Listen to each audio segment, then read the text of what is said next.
A reading from the book of the prophet Jeremiah. Before I do that, I wanted to say to especially those who watch on video and to you that I am transitioning, into retirement, and I will be using my Facebook account, and I have my own YouTube channel, and I will be posting something of a liturgy of the Word, maybe not every day, but from time to time, if you would like to avail yourself of that, but probably most certainly on Sundays. Okay, a reading from the book of the prophet Jeremiah. The Lord said to me, "Go buy yourself a linen loincloth, wear it on your loins, but do not put it in water." I bought the loincloth as the Lord commanded and put it on. A second time the word of the Lord came to me thus: "Take the loincloth which you brought and are wearing, and go now to the Phaereth.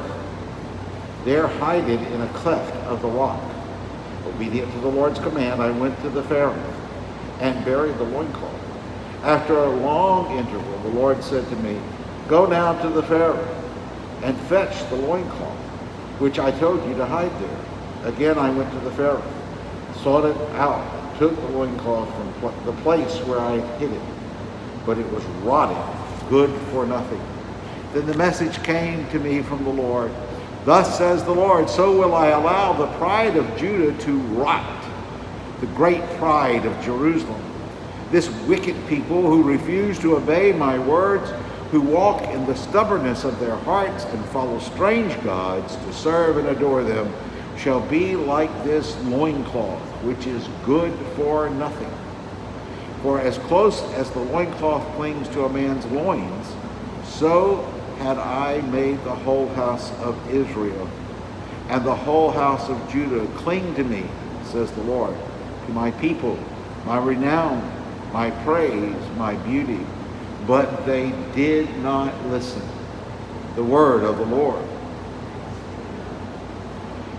You have forgotten God who gave you birth. You were unmindful of the rock that begot you. You forgot the God who gave you birth. When the Lord saw this, he was filled with loathing and anger toward his sons and daughters. "I will hide my face from them," he said, "and see what will then become of them. What a fickle race they are, sons with no loyalty in them. The begotten God who gave you birth. Since they have provoked me with their no God and angered me with their vain idols, I will provoke them with a no people. With a foolish nation I will anger them. You have forgotten God who gave you birth." The Lord be with you. A reading from the Holy Gospel according to Matthew. Jesus proposed a parable to the crowds. "The kingdom of heaven is like a mustard seed that a person took and sowed in a field. It is the smallest of all the seeds, yet when full grown, it is the largest of plants. It becomes a large bush, and the birds of the sky come and dwell in its branches."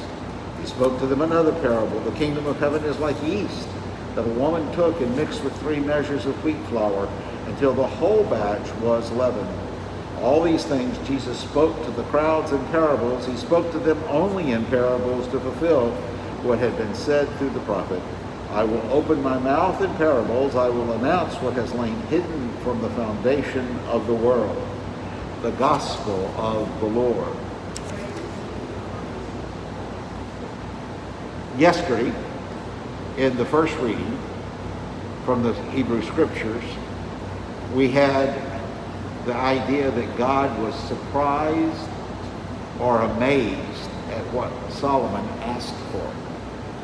Today, we have attributed to God these human qualities of disappointment and hurt and anger that's a result of it. That's the only way we can speak about God. But does God really have emotions? Does God really have emotions, or is God steady in his dealings with us?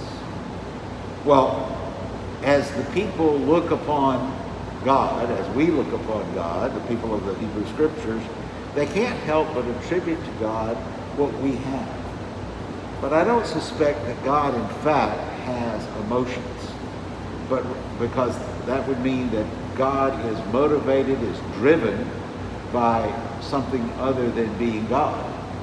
So we have to put it in these terms so that we understand, the prophets can express to us, as it here in Jeremiah, the absolute stupidity of what sin is.